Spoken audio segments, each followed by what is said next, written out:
Nós estamos numa série de mensagens muito interessante, o tema do nosso especial de Natal também, Esqueceram de Mim, que é baseado num filme, que eu aposto que todos vocês já viram, e viram várias vezes, um filme onde uma família muito especial, está tão atarefada, corrida com o Natal, que eles vão viajar e esquecem uma coisa em casa. O que eles esquecem?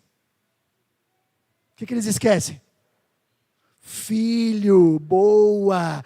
E às vezes a gente está assim, né? Às vezes a gente está tão corrido aí com o Natal que às vezes a gente acaba esquecendo uma coisa importante. Vocês sabem que um amigo meu, uma vez, ele saiu de casa, pegou a chave do carro e foi abastecer o carro.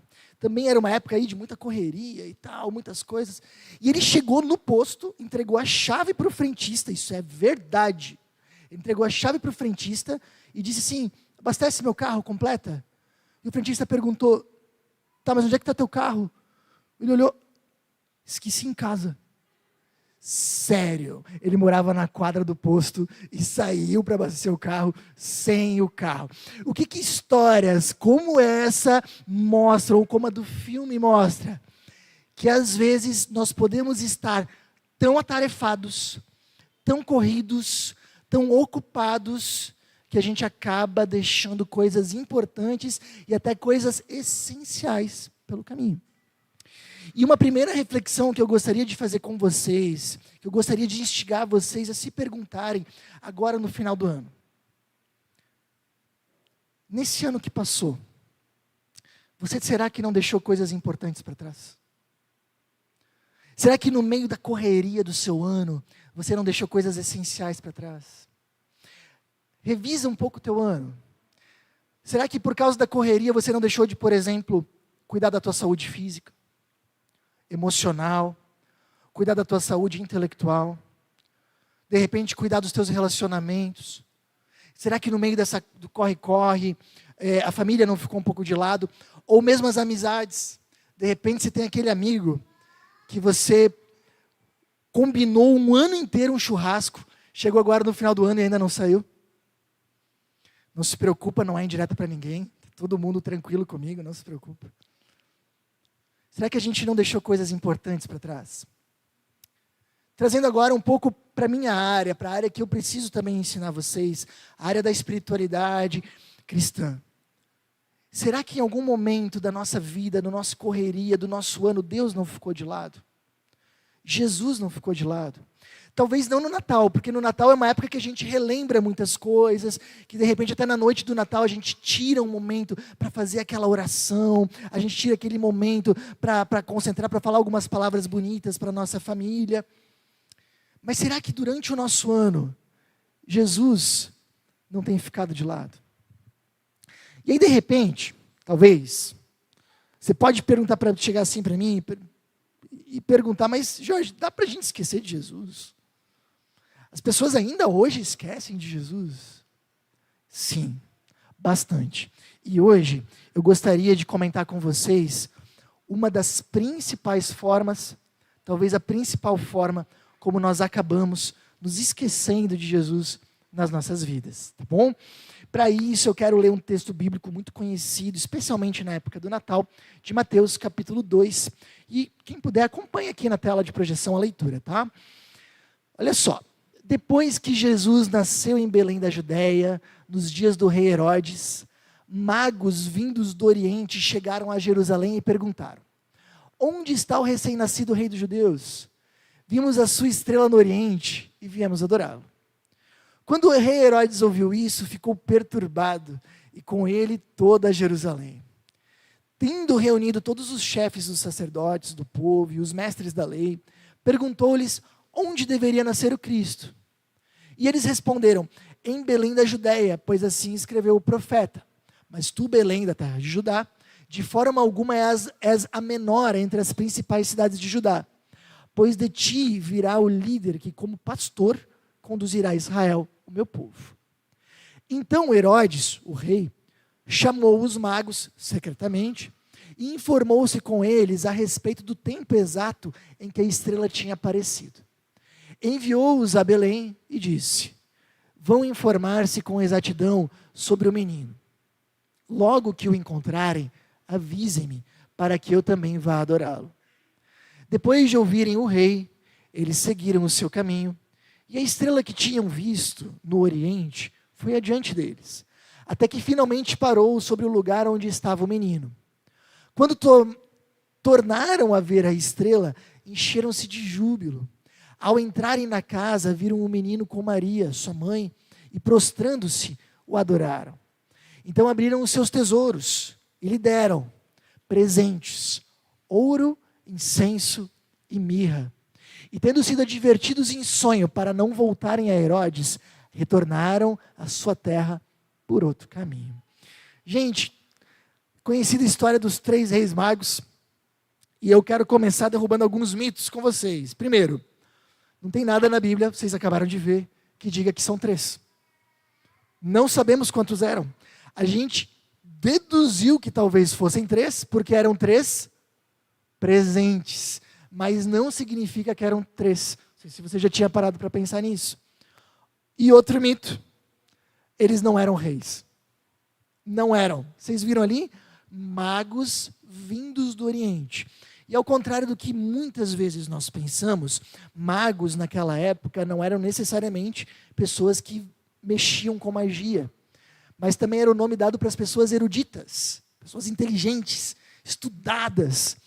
Provavelmente esses magos não eram pessoas que faziam magia, eles eram cientistas, que entre outras coisas dominavam a astronomia, estudavam os astros e perceberam um movimento diferente nas constelações e relacionaram isso com uma profecia hebraica antiga que um dia viria o Messias, o Salvador do mundo. Quando eles se dão conta disso, eles param tudo, e não é que eles não tinham nada para fazer, eles param tudo e vão a caminho dessas constelações para verem com seus próprios olhos quem era esse Messias e o Salvador. Muito bem. E aí, o que acontece? Eles chegam na Judéia, vão para a capital, e como eles sabiam que seria um grande líder, provavelmente um grande rei, eles vão procurar o Messias aonde? Aonde? Palácio. Vão no palácio.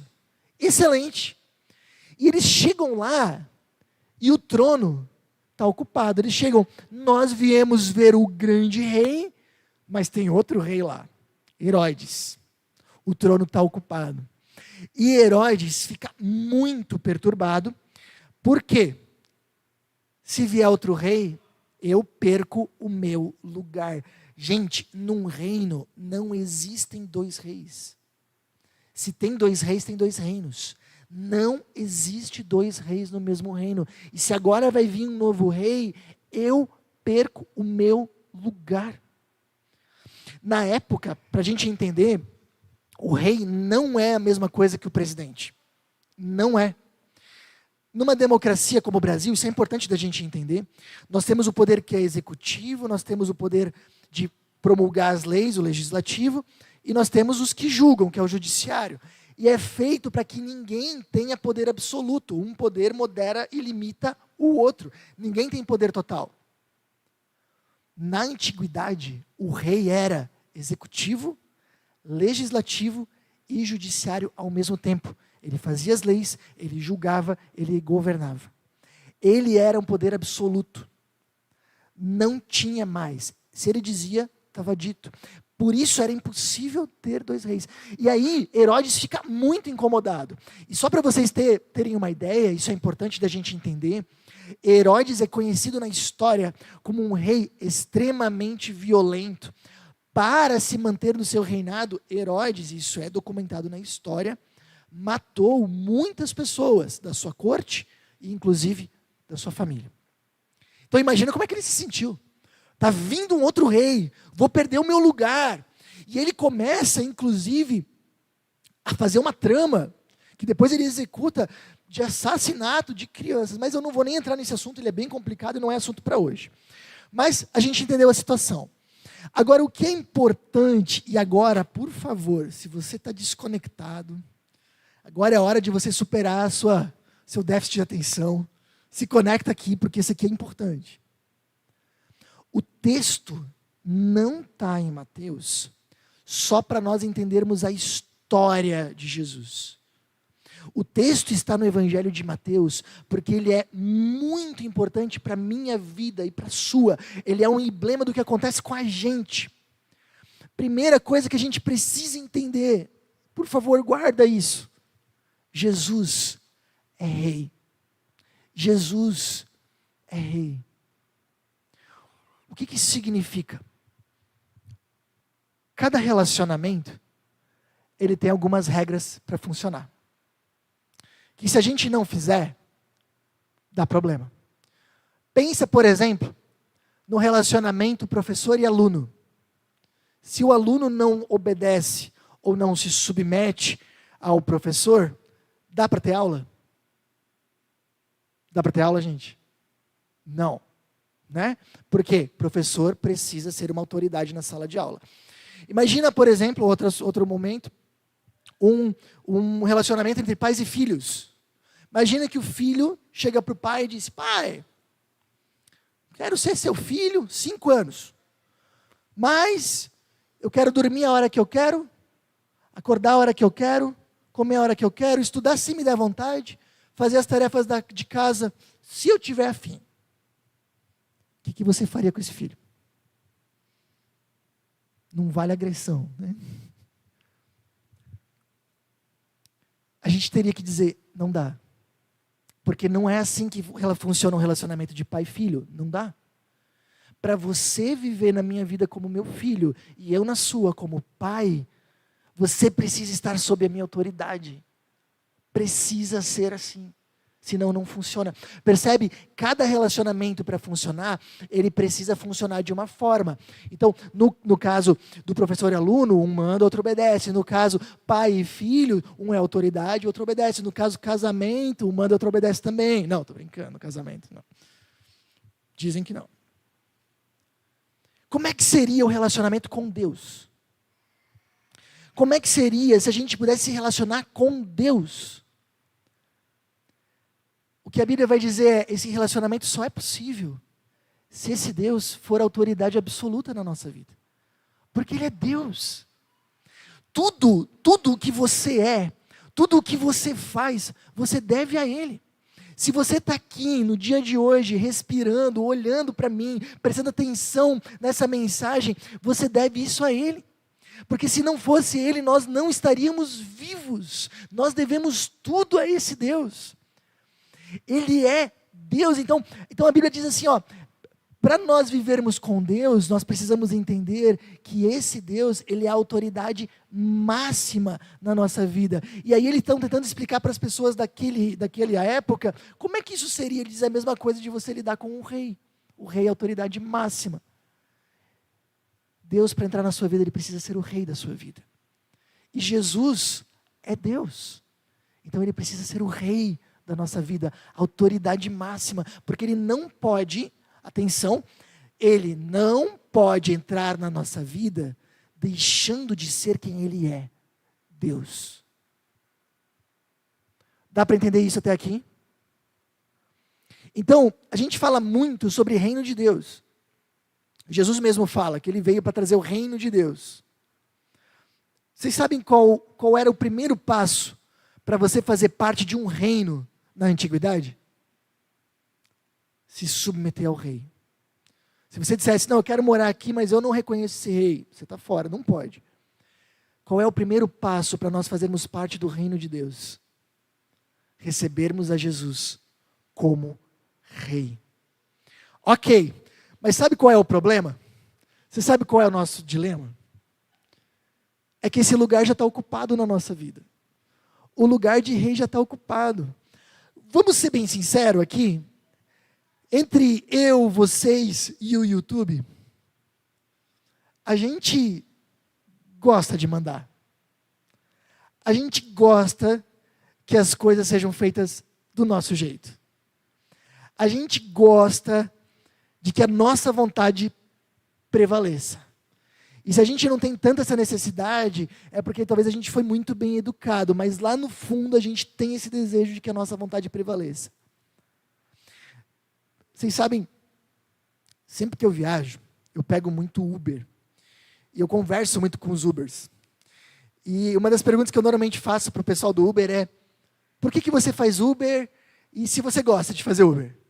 E a resposta que mais de 90% dos Ubers me dão é: cara, eu estava na pandemia trabalhando numa empresa.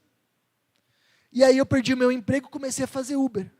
E hoje eu não saio daqui por nada.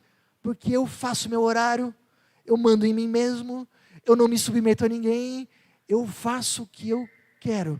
E eu acho que isso, e eu entendo eles, isso representa muito bem o nosso interior. A gente gosta de fazer as coisas como a gente quer. Nós gostamos de ser o nosso próprio rei. Nós gostamos de fazer as coisas conforme a nossa vontade. E isso, a Bíblia chama de pecado. Quando a gente fala de pecado, a primeira coisa que vem na nossa mente são coisas erradas que a gente faz. Mas lembra, e o pessoal que fez o curso esse ano sabe bem, né? Quando Jesus vai falar sobre pecado, ele diz que pecado é como um filho que diz para o seu pai: eu quero viver a vida do meu jeito. Lembra disso? Filho pródigo, eu quero viver a vida como eu quiser. Ou seja, pecado é nós dizermos para Deus: Deus, tu fez o mundo, tu criaste o mundo, tu deveria ser o rei do mundo e da minha vida. Mas eu quero viver a vida do meu jeito, fazendo o que eu quero, indo atrás daquilo que eu acho interessante. Eu quero ser o meu próprio rei. E quando as pessoas não fazem o que a gente quer, a gente se ressente, muitas vezes a gente fica um pouco chateado, a gente pode não matar, que nem o caso do Herodes, mas muitas vezes nós matamos relacionamentos, muitas vezes nós machucamos pessoas. Deixa eu ser sincero com você, conecta aqui, isso é importante. Nós somos pequenos Herodes, essa é a verdade. Nós somos pequenos Herodes. Nós gostamos de sentar no trono da nossa vida. E acaba não tendo espaço para Jesus estar nela. Eu acredito que o próximo passo é algo bem importante da gente entender. Isso, as crianças estão bem movimentadas hoje, né? Pedir para elas ficarem lá na salinha dos monitores o máximo possível, tá? Só vir se precisarem. Gente, Thomas Nagel é filósofo e ateu. E ele fala algo muito interessante. Olha só. Quero que o ateísmo seja verdadeiro. E fico receoso com o fato de algumas das pessoas mais inteligentes e bem informadas que conheço serem crentes religiosas. Não se trata apenas de eu não crer em Deus. Espero que Deus não exista. Não quero que o universo seja assim. Tenho o palpite de que esse problema de autoridade cósmica não é raro. Gente, o que esse filósofo está dizendo é que não apenas ele não crê em Jesus, atenção aqui, ele não quer que Deus exista, porque ele está dizendo, existe um problema de autoridade cósmica, ele sabe que se Deus realmente existe, ele sabe que se Deus realmente existe, ele precisa se submeter a esse Deus e deixar que ele seja rei sobre a sua vida. E aqui vem o terceiro ponto. Receber a Jesus significa abrir mão do trono da minha vida. Gente, eu vou pedir só mais uma vez, por favor. Não dá para tanto entra e sai de criança. Por favor, os filhos precisam ficar lá na salinha ou aqui, tá bom? Mas eles não podem circular tanto assim. Conversem um pouquinho com eles. Ou se quiserem acompanhar eles lá na salinha, sem problema nenhum. Mas assim atrapalha um pouquinho. Combinado? Isto, muito bom. Vamos lá. Receber a Jesus como rei significa abrir mão do trono da minha vida. Lembra, não pode ter dois reis, não pode. Então receber a Jesus significa que eu preciso deixar que ele seja rei. Só que isso é muito difícil para mim. Sabe, eu tenho acompanhado pessoas na sua trajetória de caminhada espiritual há bastante tempo, e uma coisa que eu percebo é que uma das maiores resistências que as pessoas têm nesse momento é assim, ó, mas se eu começar a levar a sério essas coisas, se eu começar realmente a viver com Deus, se eu começar realmente a ter Jesus na minha vida, então eu vou ter que abrir mão de muita coisa que eu gosto de fazer. E é bem verdade, é verdade. Porque haverão momentos em que o que você quer e aquilo que Deus te orienta, Jesus te orienta a fazer, vai na mesma direção, sem problema, vai seguir adiante. Mas haverão momentos também em que aquilo que você quer fazer e aquilo que Deus te orienta vai em direções diferentes. E ali você precisa colocar a vontade de Deus em primeiro lugar. Então, receber a Jesus na minha vida significa abrir mão do trono. Significa eu dizer, tá bom, eu não sou mais eu que dou a última palavra, és tu, Senhor. E isso é a nossa grande resistência. Isso leva muitas pessoas, às vezes, a viverem uma falsa espiritualidade, do tipo, vem na igreja, de repente nas músicas, fecha o olho, levanta a mão, mas bem da verdade, Jesus não é o rei da vida delas. Ou isso muitas vezes nos leva a uma espiritualidade interesseira, onde a gente busca Jesus para que Ele faça algo que a gente quer. Como aconteceu aqui na série, na peça. Ela queria que Jesus fizesse só o que ela queria. E buscou Ele por causa disso. E aí a gente se pergunta, peraí, mas então a gente não está tratando Jesus como nosso servo em vez de nosso rei? Porque se Ele é o rei da minha vida, eu busco fazer o que Ele quer. Essa é a grande questão. E não pensa, gente, a gente não pode pensar, às vezes é uma tentação que a gente corre, de acreditar que essa é uma mensagem só para quem está começando a caminhada. É uma mensagem mesmo para quem já é cristão há 10, 15, 20 anos.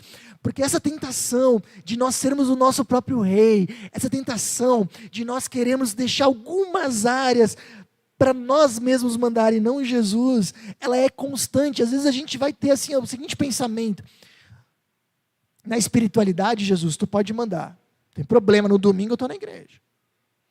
De repente, até no meu trabalho eu te deixo ser o meu rei, mas nos relacionamentos não.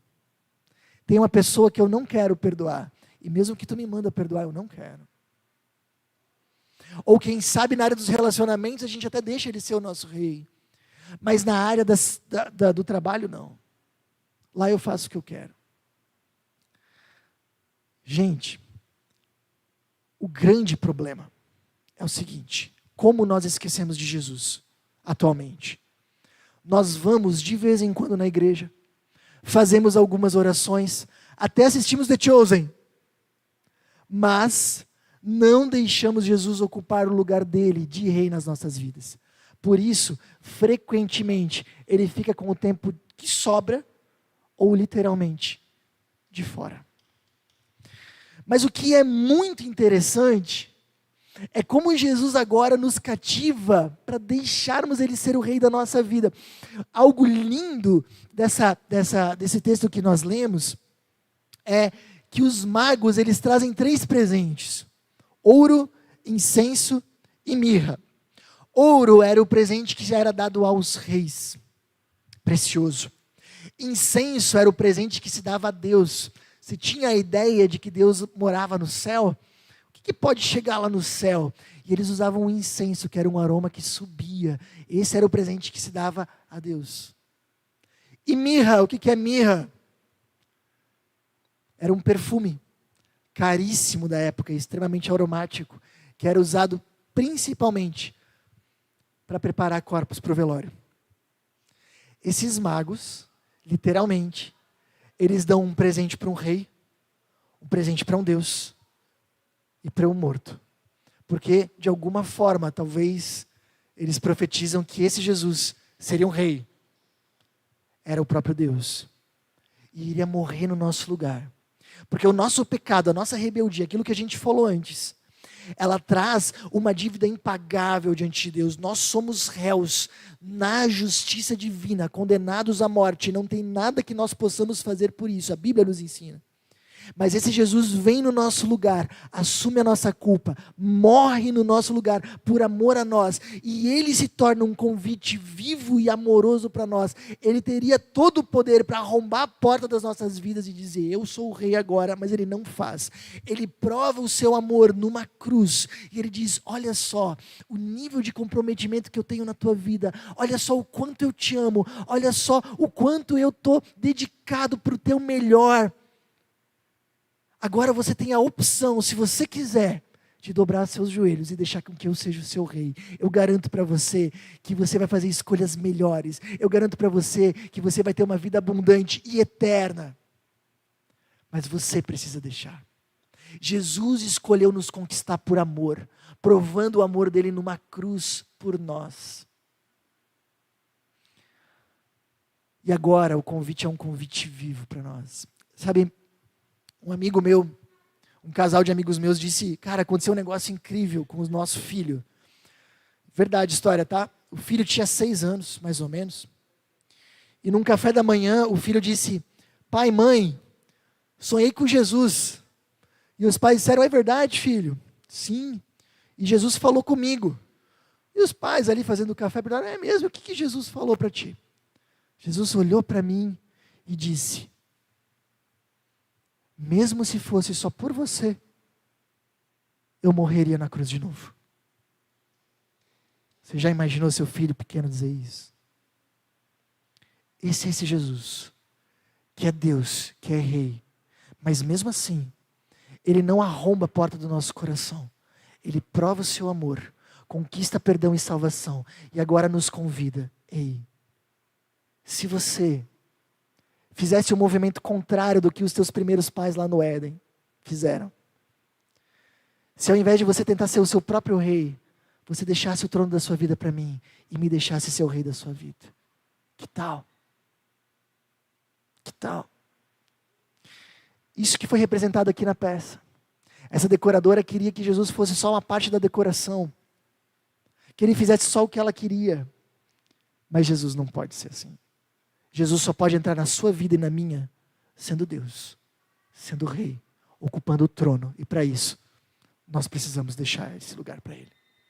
Eu queria convidar você a fechar os teus olhos e a nós termos uma palavra de oração juntos. O desafio é, deixe esse Jesus ser o Rei da sua vida. E mesmo que você já tenha uma caminhada de muito tempo, mas veja se não tem algumas áreas da sua vida que você ainda precisa entregar de alguma forma a Ele. Vamos fazer essa oração juntos agora. Senhor Jesus, nós queremos te pedir perdão pelo nosso pecado. Perdão pela nossa rebeldia e especialmente, Senhor, queremos te pedir perdão, porque nós não te damos o lugar devido de rei nas nossas vidas. Senhor, que Tu possas reinar no nosso coração. Que essa seja uma noite de nós dobrarmos os joelhos e nos rendermos ao verdadeiro Rei do Universo, dizendo, a minha vida é Tua por inteiro. Entra na minha vida, entra no meu coração, seja o meu universo. Senhor, desculpa, perdoa a gente, porque às vezes nós te tratamos como nosso servo, nós que devemos ser o teu servo, tu és o Rei do universo. E essa noite, nesse Natal, nós não queremos passar esse Natal sendo os nossos próprios reis, nós queremos que tu sejas o Rei das nossas vidas, a nossa vida é tua, nós entregamos a ti. Em teu nome, amém. Eu tenho 2 recados rápidos para você que tem acompanhado as nossas mensagens. Primeiro, eu queria muito te encorajar, se for possível, a você participar dos nossos encontros presenciais. É uma forma de nós podermos nos conhecer e de você poder aprender ainda mais com a gente. Segundo recado, se você deseja contribuir financeiramente com a nossa comunidade, todos os nossos dados bancários estão aparecendo agora na sua tela. Essa é uma forma importante de você nos ajudar a espalhar ainda mais a mensagem de Jesus para fazer a diferença no coração de ainda mais pessoas. Pense nisso. Até a próxima!